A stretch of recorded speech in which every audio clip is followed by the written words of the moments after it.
Welcome back in. It's the Lions247 Podcast. I am Tyler Donohue. He is Sean Fitz. Spring break is over in State College. We're back with new episodes this week. We're back on the practice field next week. A lot going on right now as Penn State set to start spring practices next Monday, March 21st. NFL Pro Day coming to campus again next week. So a lot to look forward to. We're going to, in our second episode this week, go through some key spring camp storylines, look ahead to position battles and all that sort of stuff. Right now, we've got some catching up to do. Our last episode dropped on March 2nd. I was away on vacation. Lance, our producer, got married. Congratulations to him. Sean, you were home with your two boys during spring break, so you were busy as well. We're back. We're reassembled. And Sean, 6 days from now, Penn State back on the practice field.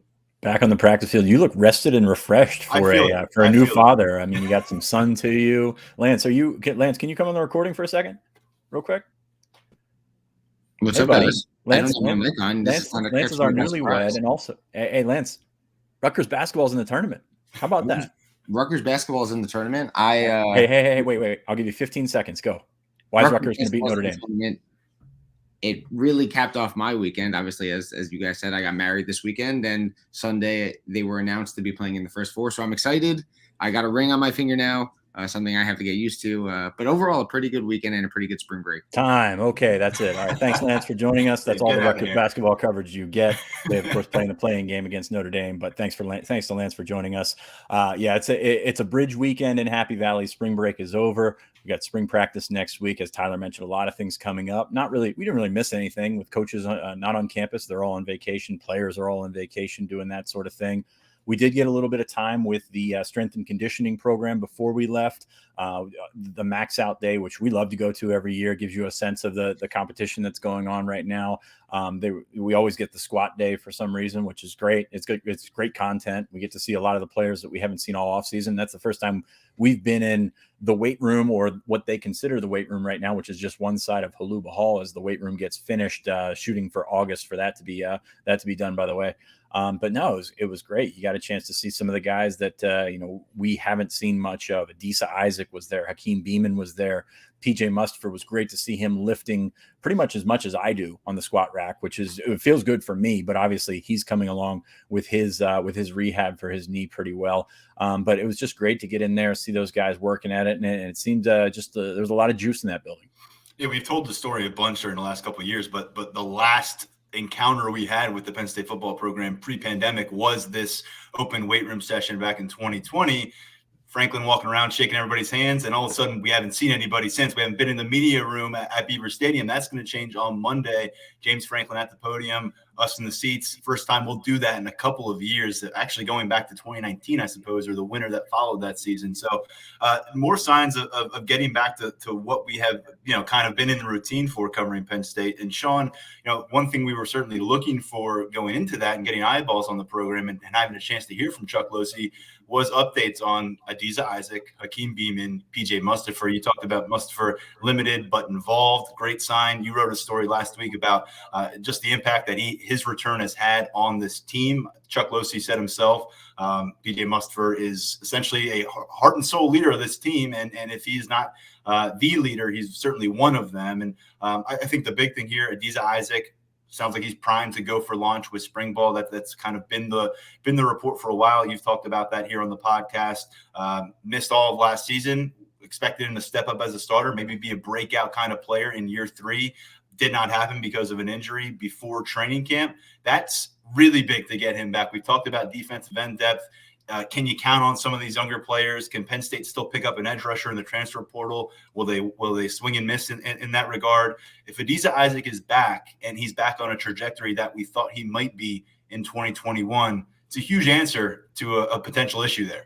Yeah, I mean, there's still an issue at defensive end with him, but just getting him back or having the ability to have him back is good. As we've mentioned, I wouldn't expect to see him full bore in the spring. I don't think there's any reason for it. But just to see him out there, to see him lifting with those guys, it's good.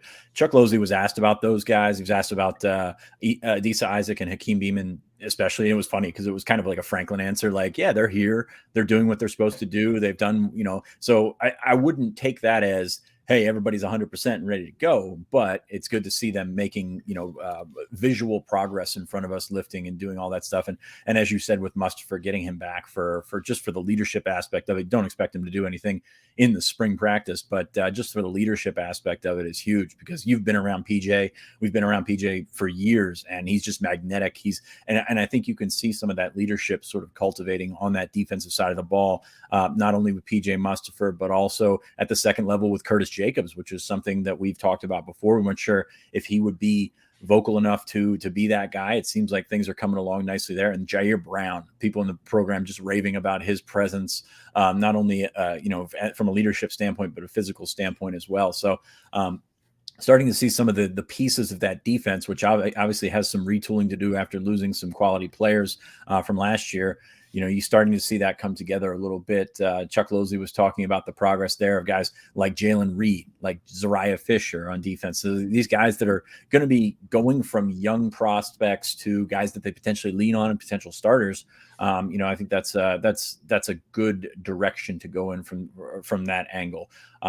Other than that, I mean, just seeing some other guys going back to the injury front. We did see Salim Wormley, but we didn't see much of Salim Wormley, which makes me think he's still pretty limited going into the spring practice, which is going to be an issue for that offensive line. We've penciled him in to be in that right guard spot with Golden Israel Achumba, but obviously Salim Wormley's got a little bit more experience, been around a little bit more, and I think has a higher level of base to work with right now. So that's going to be something to watch for the next couple of weeks, because Hunter Norzad won't be on campus until May. So, but that's going to be something we're going to be talking about the rest of spring ball. We're going to talk about the deficiencies in the offensive line until they can get some bodies in there to sort of retool what they're doing there. Yeah, and pretty soon after we had the Adisa Isaac confirmation of his injury last August, when Penn State opened up training camp, the very early rumblings of the Akeem Beamon mystery got going. And of course, it's one that lasted into September until James Franklin confirmed that while Akeem Beamon was out there participating on the practice field as a scout team member, he would not play any games for Penn State. Still no public reason given for that. He remains on the roster. He's back up to 275 according to the roster. I think he was down toward 250 at some points last year. Sean, I don't know what to make of him, but this time last year, we were circling Akeem Beamon as a potential physical presence that this team needed. And right now, it feels like if that is the case, it's a tremendous bonus, but it's hard to hang your hat on anything right now. We'll see next week if he's out there, if he's involved, and if he's a rotational piece, or if he's still with the scout team, I suppose. Yeah, given his background, I mean, you can't lean on him, because he's, he wasn't here all last year, and he's been a guy that you're grateful to have back, because he's a tremendously talented player. But at the same time, even without Mustipher and expecting Mustipher back for the season, you've got Devon Ellies, you've got Keziah Izzard, you've got Jordan Vandenberg. So you're a pretty decent spot at defensive tackle right now without him. So you add him to the mix, and things look decent there. So I don't know.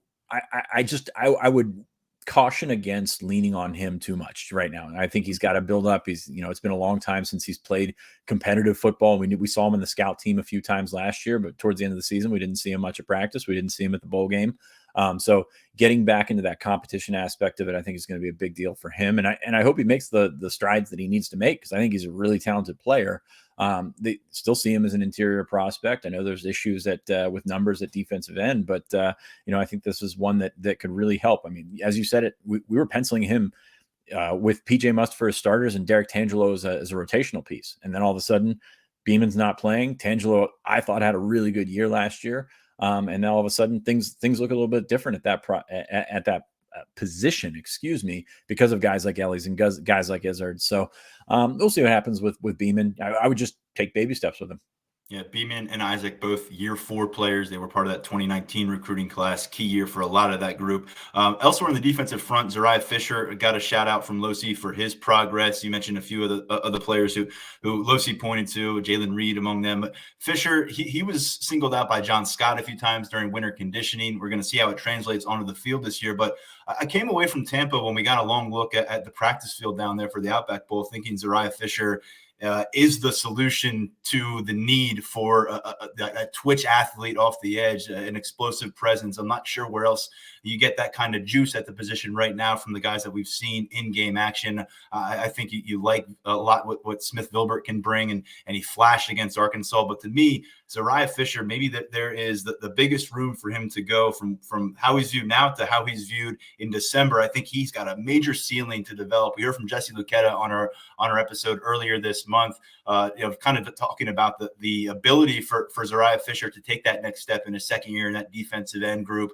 And to me, hearing further confirmation from Chuck Losey that Zariah Fisher is the guy who's bringing it every day and buying into it. Again, it's got to translate onto the practice field for him to take that next step. But we talk about the importance of Adisa Isaac in terms of guys who were active last year and can move forward. You got Nick Tarburton back, but to me, this is vital to see Zariah Fisher really look like a Big Ten ready defensive end and look like he's ready to carry a significant volume of snaps on a game by game basis. Well, you made a couple good points in there, and that I don't really see him as like a 3-down guy, a guy that's going to be out there. So you've got guys sort of like that, or the first 2-down guys like that in Smith Vilbert, Nick Tarburton, Amin Vanover, guys that can hold up against the run. Fisher, I don't think is there yet, but if you can, put that blueprint out there that Jesse laid last year, where you can use him as a hybrid, and you're not going to use Zariah Fisher as a middle linebacker, but there are ways that they use those twitchy defensive ends, and that's what they're looking for in the portal. They're not looking for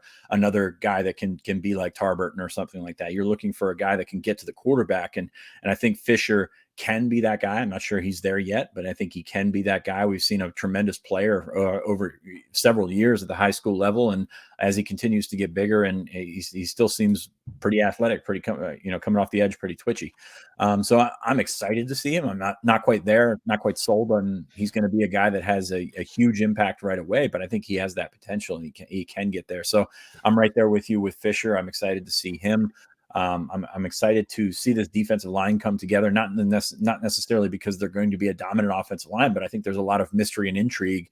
And to be honest with you, I think there's a lot of untapped talent that John Scott has really done a nice job of getting the most of some of these guys. So I'm excited to see it again, not because it's going to be a dominant unit, but because that's what we like to see at this time of year, is how do these questions get answered? And Penn State strength coach Chuck Losey pointed out 2 offensive players, veterans on this team, not veterans, but guys who've been around at least since last year. Harrison Wallace, second-year wide receiver, was one of them. He referred to him as methodical in his approach. And then he also went to Caden Wallace. He said they have seen a, quote, gear shift in Caden Wallace. And I think that's an important way to phrase it, because Wallace is going to stay at tackle from what we understand. I know a lot of us, and we talked about it on the podcast after the bowl game, would he move to guard? Is that the best fit for this unit? And Phil Trautwein doesn't sound like it. So if he's your right tackle again, going to be his 3rd year playing at that spot, to hear that he's had a gear shift change, this is a guy that stands to make himself a bunch of money if that gear shift comes to fruition on the football field. But more importantly, to help solidify an offensive unit, an offensive line unit that is just in flux. We've talked about parts that could help it, but it is all pie in the sky right now coming off of that season. Well, I mean, you look at Penn State's offense, and nobody is more scrutinized aside from the guy that takes the snaps. Obviously, we're going to talk quarterback a lot, but nobody probably more scrutinized coming back than Caden Wallace, because you're wondering, some of the stuff you saw on tape last year was downright bad, and he has to shift gears. He has to take a next step, and I think he's talented enough that he can do that. It's just a matter of can he catch that, and can he process that all and get where he needs to be as a tackle. We can have the guard tackle discussion all day, but right now you're lining up probably with Olu at left tackle, with Landon Tengwall at left guard, with Juice Scruggs at center, probably Salim or Golden at right guard, and then of course Caden Wallace at right tackle. And we've talked about Tyler Steen, we've talked about some of these portal tackles and things like that. Penn State seems confident in Caden Wallace. I know a lot of Penn State fans aren't confident in that, but Penn State seems confident that he can make a leap, and that's a big bet to make, obviously. But at the same time, if you think you've got your guy, then yeah, I mean, I guess you're going to roll with it. So we'll see what happens. I'm excited for Caden. He's always been a guy that has seemed resilient, and he's going to need that resiliency to come out and be at a higher level than he was, and just be better than he was last year.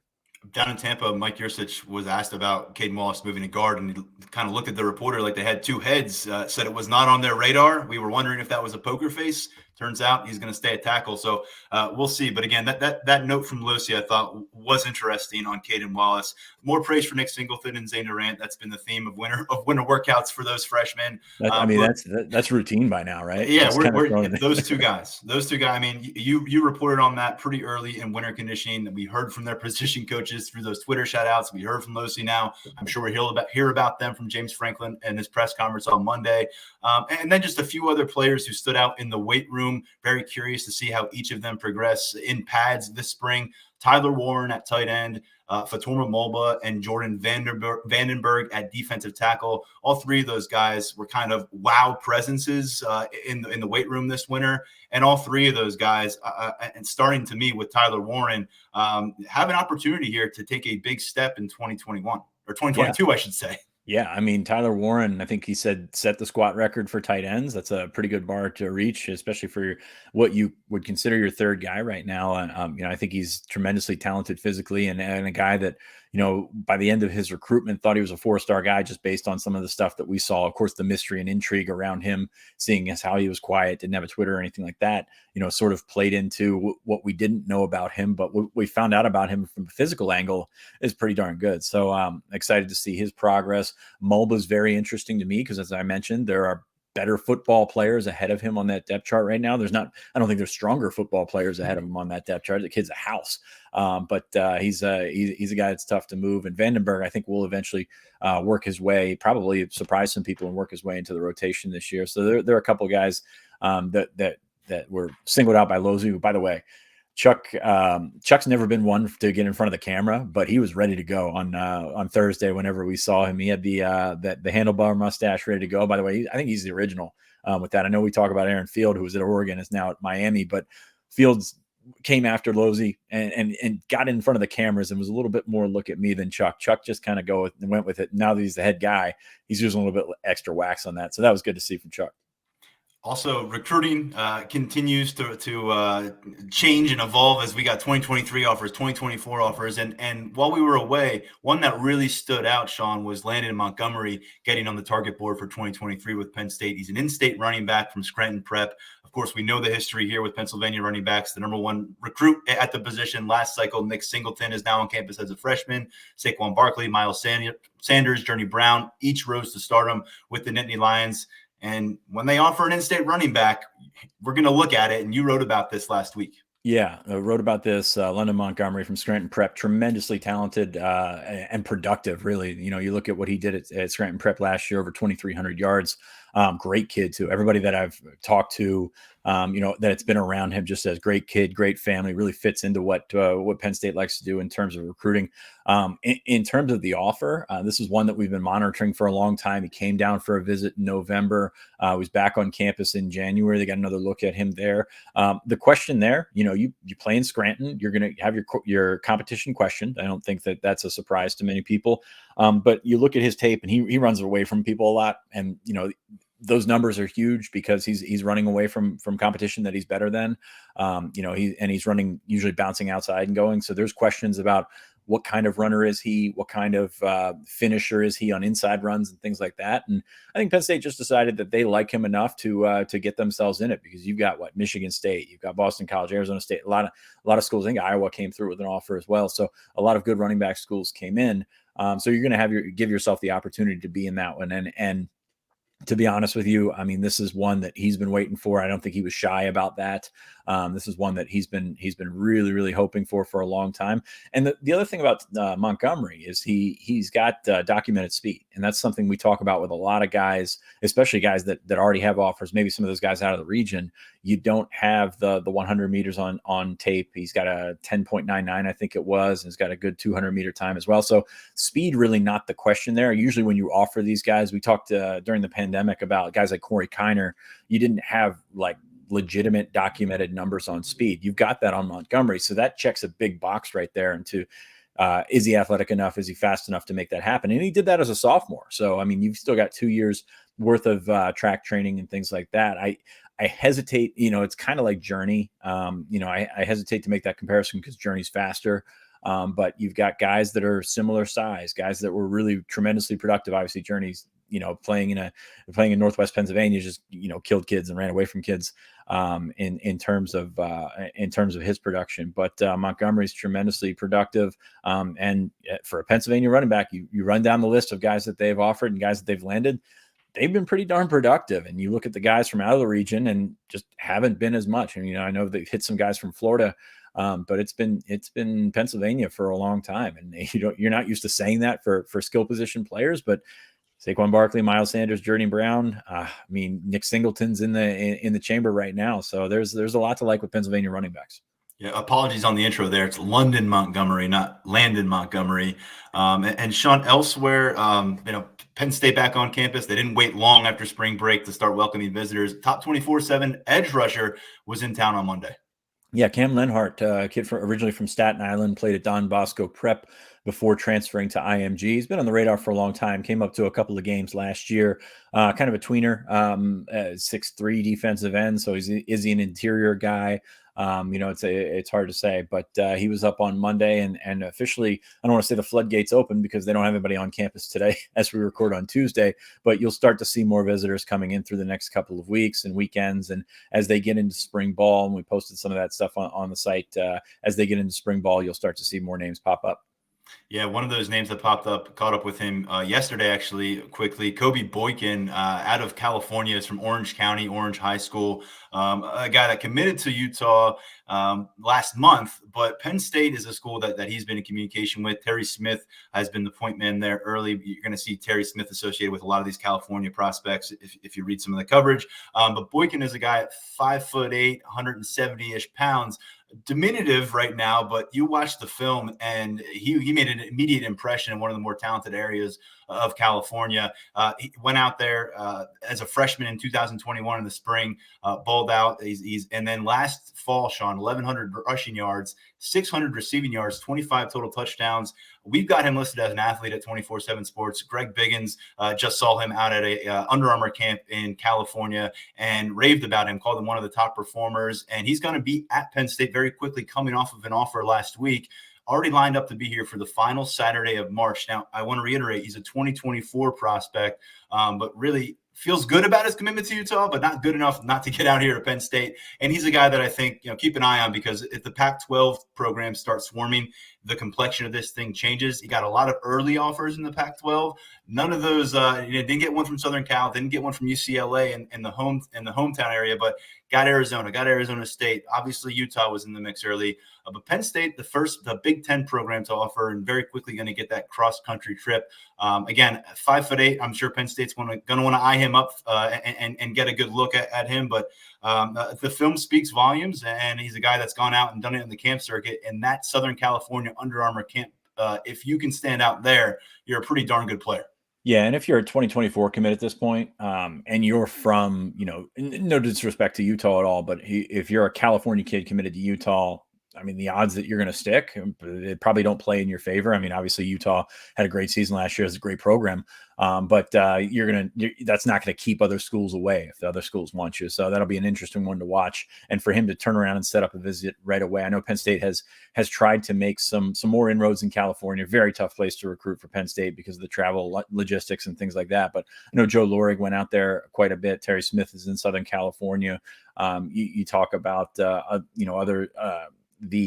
Roderick Pleasant, California DB Penn State was the first to offer him, and he's number 69 in the country, I think, by 24/7 Sports. Just got a Polynesian Bowl offer commitment, or whatever you would call it, with the Polynesian Bowl. So making some attempts out there. I don't know that it's going to play out, but it's probably going to be a spot where if you land one or two kids out from out west, it could be considered a success if those kids can play here.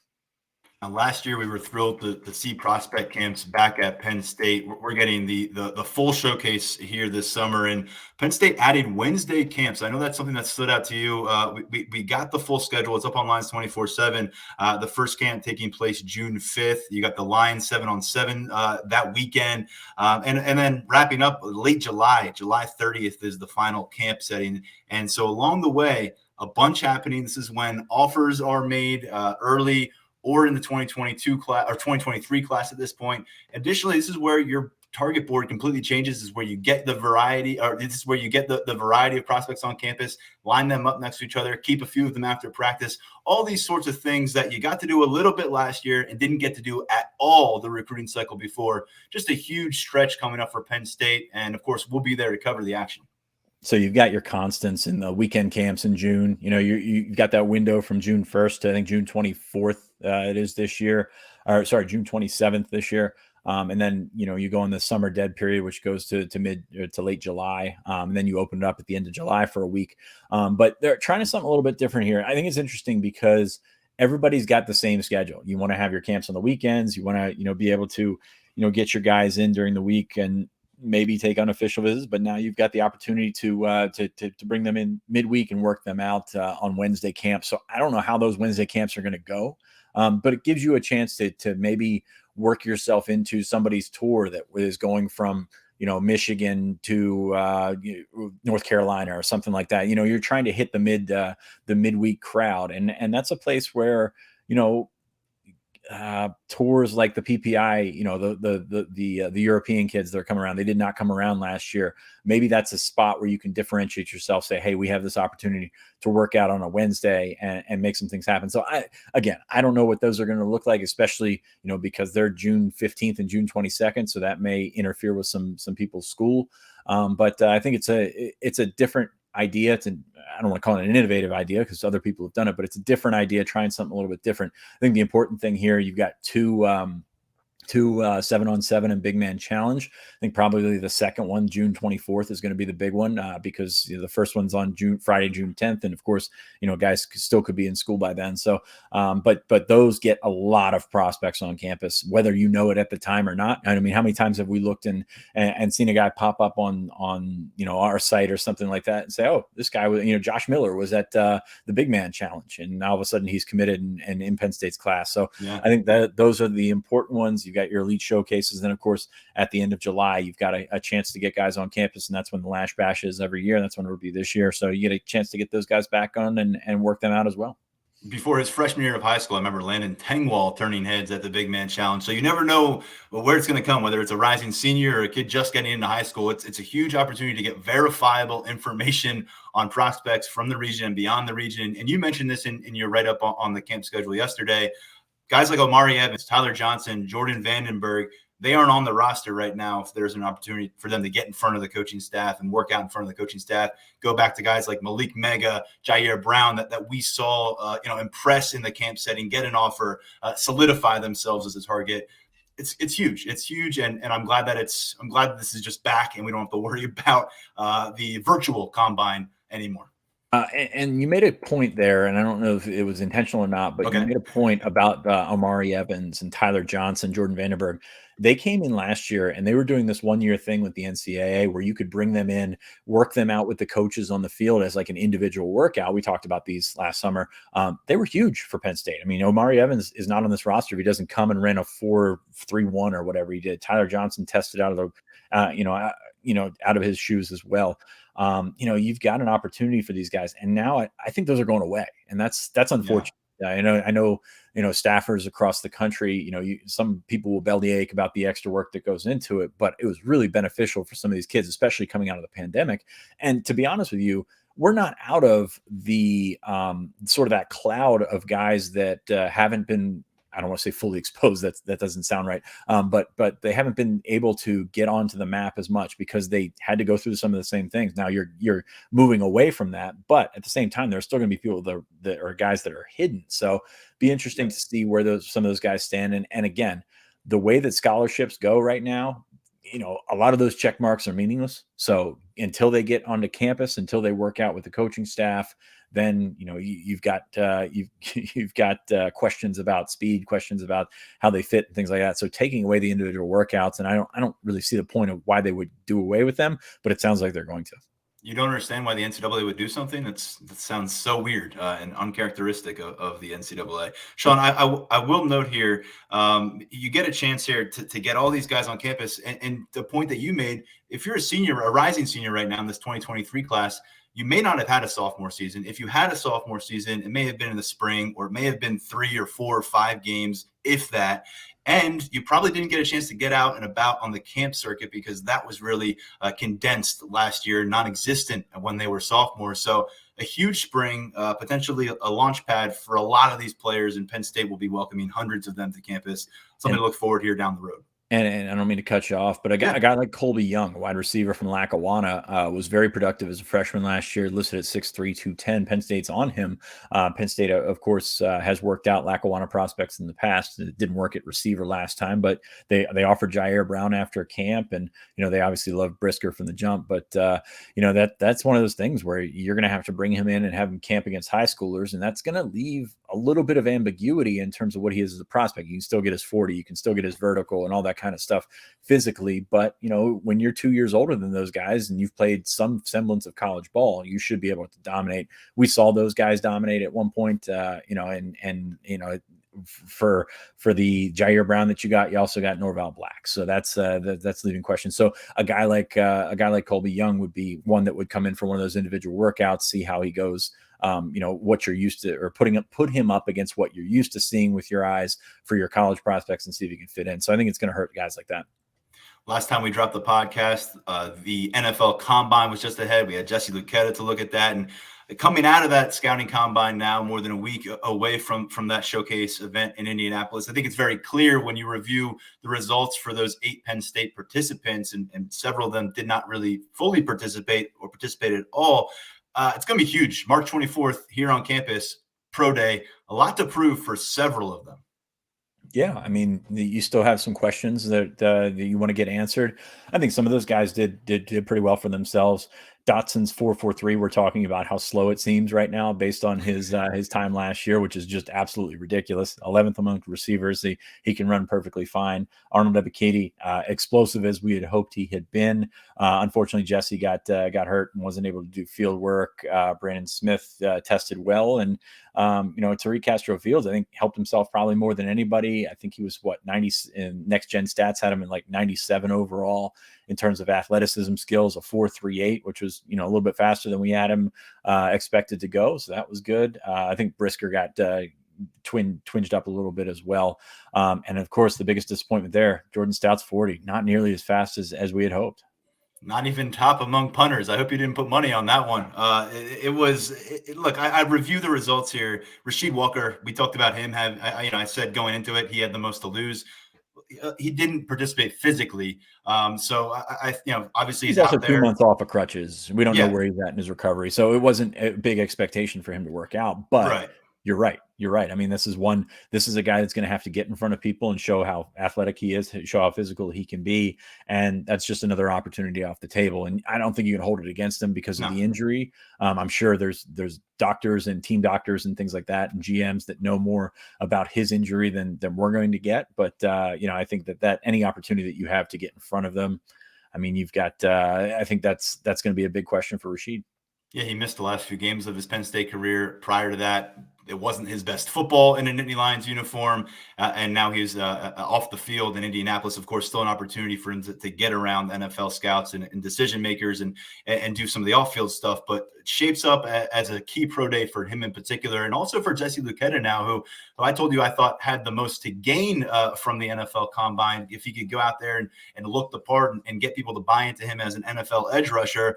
He was testing with the edge players, although he was listed as a linebacker on the NFL Scouting Combine roster. But you mentioned hobbled up in that 40-yard dash. He ended up not doing position work. So really going to be important for him to get out there for Pro Day. That's going to be contingent, I suppose, on his health. By the way, Brandon Smith, top 5 in linebackers in vertical, broad, and 40-yard dash at 250 pounds.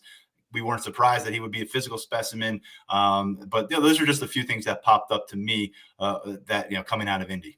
Someone's going to fall in love with him, man. Like, you put up those numbers at that size, I know what the tape says, but somebody's going to fall in love with him and take him higher than Penn State fans think he'll deserve to go.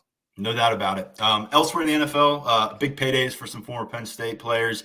Chris Godwin franchise tag for the second straight year. He's coming off of a season-ending injury. He's got Tom Brady back, but he does not have that long-term contract in hand just yet.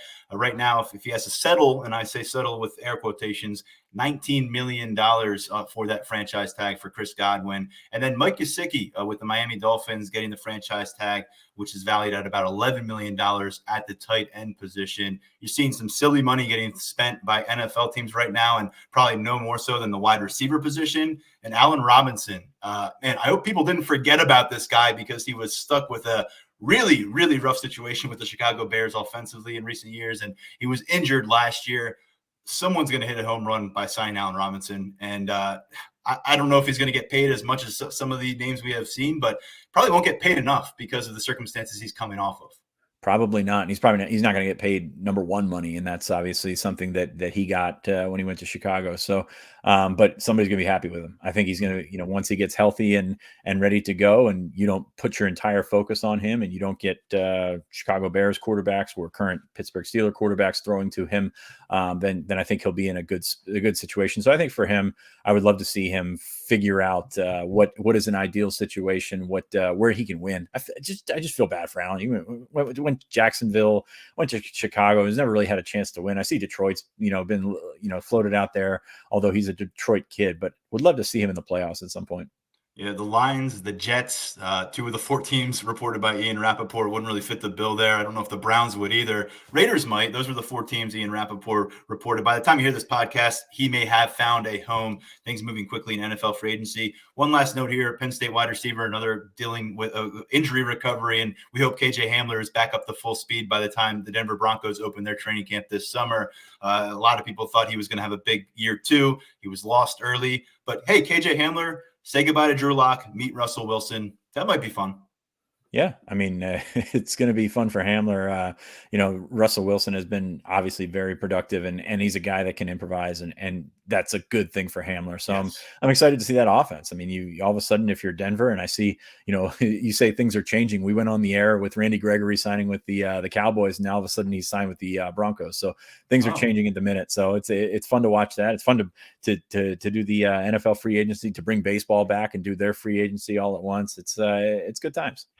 And the Commanders' Carson Wentz jersey, I assume, is en route. No, stop. Just stop. Stop.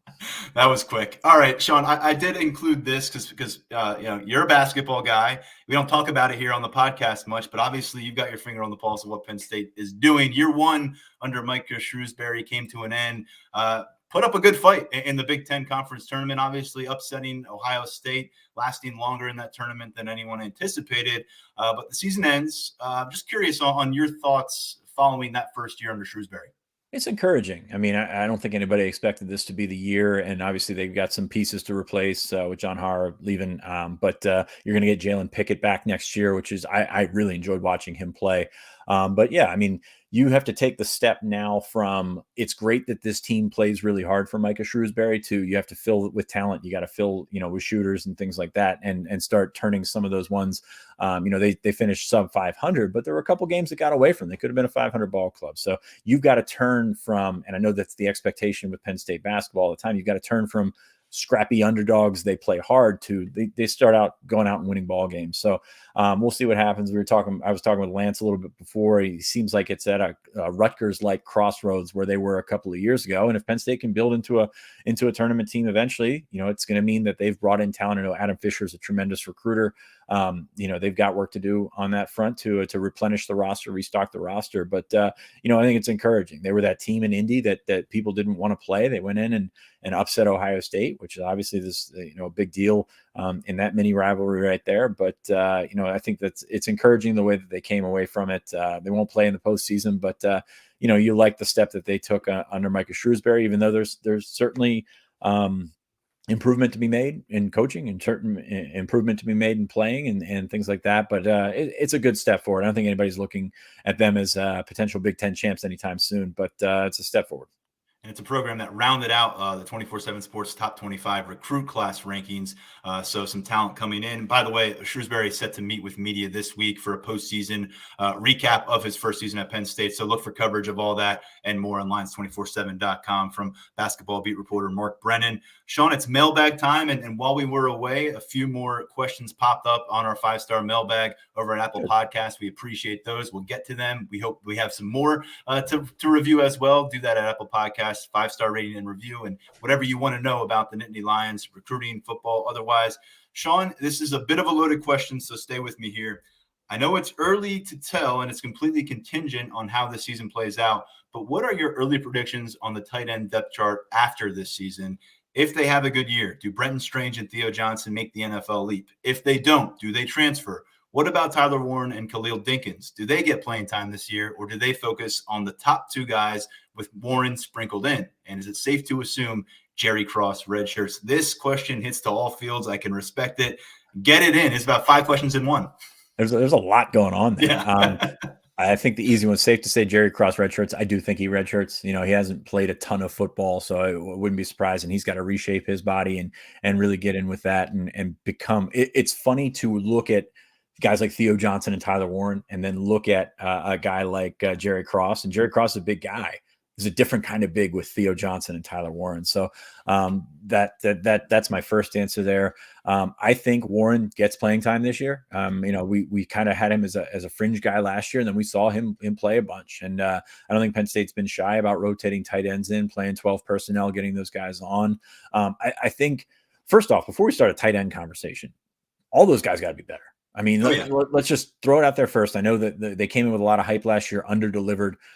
Those guys have to be better. They have to be better all around. They've got to be guys that can put their hand in the dirt and block, and they did not do a good job of that last year. They had some key drops. So underperformed all around last year. I don't think there's any question about it. That said, that they were talked up for a reason. There's a lot of talent there. I have Theo Johnson making a leap and being the number one guy out of that group this year. I know Brenton Strange has the numbers, had more catches, more touchdowns, and things like that. But I think Theo Johnson just is I think he's a freak. I think he's got a potential to be, a top level tight end in the Big Ten and potentially nationally. He's got to make improvements. He's got to be more consistent, and they got to get him the ball, to be honest with you. I think they were, they under-delivered, but also they were probably a bit underserved as well. So I think Theo Johnson can make that leap. Brenton Strange is in a tough position right now, because I think he's a really good football player. But I think the guy behind him could overtake him and go from there. So be interesting to see where Strange is a year from now. I think he can be productive. I think he can be a part of that. But I think Tyler Warren's right there with him. I mean, we tend to list those two guys and then that gap between Warren. But I think Warren showed at the end of last season he can make some catches. Now, as we play the caveat game, Tyler Warren just had 5 catches last year. So, we remember the big catch down the field late in the season. But at the same time, 5 catches doesn't really move the needle. So those guys will be interesting. As far as the 2022 depth chart, I don't know. Theo would be the one to me that would make that leap if any of them were to leave for the NFL. I think it would be Theo Johnson, because he's got the size, he's got the physical ability, and he could certainly run. It'll be interesting to see. And Dinkins, a guy that I've sort of beat the drum with that I'd love to see on defense, because I think he's a heck of a football player. This is a guy that I saw at the lifting thing last week, and I was like, who the hell is this guy? Like, he's huge. He looked like a defensive end. He's really put on weight, about 240 right now. So I don't think he's ready to go in terms of where those first 3 guys are. But I think that he's a really good athlete. It's going to be tough to deny him at some point. I just don't think he's there. I think Dinkins and Cross, solidly behind those other 3. So, it's a position that's exciting to see. As I said, the talent hasn't gone away. I mean, the stuff like that just doesn't disappear. They just have to do more with it, and that's a coaching thing, and that's a player performance thing as well. Pat Freiermuth, Tyler Bowen left. We've looked at the talent in this room, said you can probably weather that storm. Ultimately, that was not the case as the season went through. There was a lot of shortcomings offensively. That was part of it. But I'm with you. I think if anyone is making that leap to the NFL after the season from this group, it is Theo Johnson, because he's absolutely the kind of specimen that is going to go out to Indianapolis and put on a show. Additionally, I just think he has some serious big play ability. I mean, when the touches were limited, but he was producing 20-plus yard gains at a clip that was pretty startling, especially early in the year when he was getting 1-2 targets every once in a while. Would love to see that volume go up for him. Of course, just like you said, they're going to have to check the box as a blocker. If anyone wants to be on the field every down, you got to be able to get the job done and create some room and rushing lanes. I look at I look at not just Theo Johnson maybe supplanting Brenton Strange in that number one role, although it was largely a shared role. But Tyler Warren's coming on strong too. And I'm curious, it's no surprise to hear he's did a great job in the weight room, and he's an athlete. These are all athletic specimens, but Tyler Warren is the guy that we've talked about for a while, being up there maybe with a Theo Johnson or close to it in terms of just an athletic pedigree that you're bringing in. What he didn't have was that track record of being a guy running routes and certainly blocking. These are not things he did at the high school level, and now he's through 2 years. I think he's ahead of where we thought he would be. And will he take the next step? And will Penn State continue to explore him as a rusher? We saw a little bit of that with the goal line situation. I'm sure people will be fine to see a guy like Nick Singleton maybe carrying the ball instead of Tyler Warren. But they love this kid's versatility. And although you're looking for more numbers from all three of those players, those are the three we're talking about. Dinkins on the fringe. We'll see what comes of his career here in year two. But to me, Tyler Warren, he is a piece that I think could move up in a hurry. And Theo Johnson, I'm with you. I'd be surprised if he wasn't the leader in snaps, in receptions for Penn State, as long as he is healthy in 2022. And I know this was asked about who transfers. I don't like to speculate on that kind of stuff here. And it's not something that you and I have really done, speculating who's going to transfer. But obviously, if guys are through a certain stretch of their career and they're not seeing the production and they maybe don't feel like it's going to come their way with the program, they could seek other opportunities. But I think it's too early in the conversation for any of these guys to make any kind of leap where we're singling somebody out. Yeah. And you could probably phrase it, we do that now or never sometimes. And I think Brenton Strange is in an interesting place. And I think he can break out and have a pretty good impact on this offense.